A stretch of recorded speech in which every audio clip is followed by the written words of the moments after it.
Reserve বেংকৰ অনুমতি নোহোৱাকৈ আমাৰ দেশত কোনেও বিত্তীয় লেনদেন কৰিব নোৱাৰে।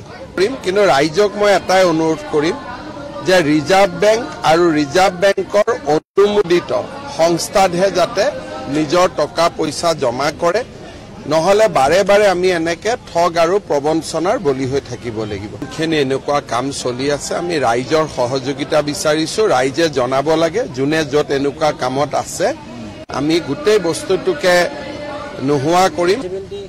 সবকে যোন যোন এইটো কাম কৰিছে উইদাউট ৰিজাৰ্ভ বেংক পাৰমিশ্যন সকলো এৰেষ্ট হ'ব। কোনো মই ব্যক্তিগত কোনোবাৰ নাম ল'ব খোজা নাই, কিন্তু যোনে এই কাৰবাৰটোৰ লগত জড়িত আছিল আৰু ৰিজাৰ্ভ বেংকৰ অনুমতি নোহোৱাকৈ আমাৰ দেশত কোনেও বিত্তীয় লেনদেন কৰিব নোৱাৰে।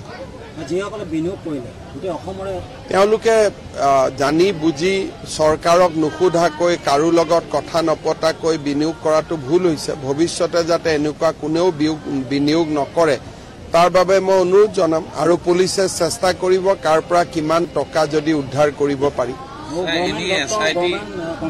মোক ব্যক্তিগত নকৰিব আৰু কাৰোবাক SIT বুলি কথা নাই, CIDয়ে কেছটো কৰি আছে, কৰি থাকিব। যদি আমাক কিবা স্পেচিয়েল মানুহৰ দৰকাৰ হয় তেতিয়া SIT হ'ব, গতিকে এইটো DGPয়ে সিদ্ধান্ত ল'ব।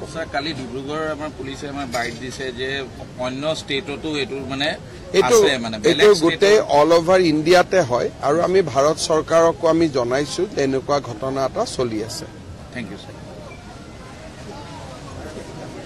আপনাৰ মঞ্চ, আপনাৰ কণ্ঠ, সানমুলক।